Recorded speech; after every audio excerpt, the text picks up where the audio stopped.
ज्या वर्षी आपण आपलं खत यूज केलं त्यावेळेस 200 क्विंटलच्या वर आपल्याला एकरी उत्पन्न निघालं होतं सर. म्हणजे 200 प्लसचा 200 प्लस ॲव्हरेज. म्हणजे आणि आता नाही वापरल्यामुळे किती निघालं? म्हणजे आपण 150 पण क्रॉस झालो नाही. 150 पण निघाला ते नाही.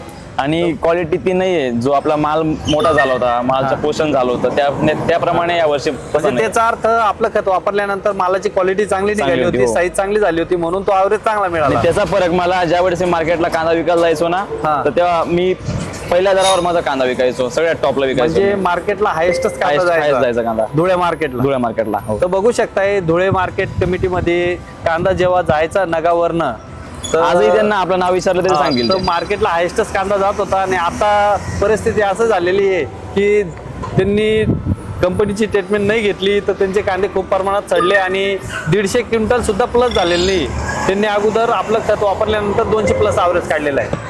म्हणजे 2 वर्षापूर्वी आपल्या खताचा वापर मी शेतामध्ये कांद्यासाठी केला होता. तर मला जो अनुभव मिळाला होता, कांद्याला चांगल्या प्रमाणात खाली मुळा होत्या, कांद्याची साईज मोठी झाली होती, कलर पण चांगला होता. आणि ज्या वेळेस कांदा मी स्टोअर केला तर कमीत कमी 6 ते 7 महिन्यापर्यंत माझ्या कांद्याला धक्का पण नव्हता. बरोबर. त्यानंतर मग या वर्षी मी थोडा कंटाळा केला. म्हणजे बाबा असंच की आपले रासायनिक खत आपण वापरू, बघू बुवा असं. आता माझा कांदा, आता काय परिस्थिती चालू वर्षी म्हणजे माझा कांदा आता असा खराब होतोय की मला म्हणजे ना पावलं तुमच्या खताची आठवण येते की बुवा मी सरांना एक कॉल करायला पाहिजे होता. पहिल्यापासून आपण कॉन्टॅक्ट मध्ये आहेच, पण दुर्लक्ष करून दिलं होतं की बुवा चला जाऊ द्या बुवा, या वर्षी आपलं करू असं. पण या वर्षी अनुभव ॲव्हरेज कसं काय निघाला? चालू ॲव्हरेज पण नाही निघाला आणि कांदा म्हणजे क्वालिटी पण नाही या वर्षी. मी एकच सांगू इच्छितो की बुवा एक वेळा वापरून बघा, तुम्हाला तुमचा रिझल्ट वर समजून जाईल की खताची क्वालिटी कशी असं. आणि मालावर पण तुम्हाला बरोबर फरक दिसून जाईल. त्यानुसार तुम्ही एकच वापरा, दुसऱ्यांदा तुम्ही तेच खत घेणार. हा कंपनीचा रिपोर्ट बोलतो, कारण की शेतकरी बांधव हे काही खोटं बोलू शकत नाही.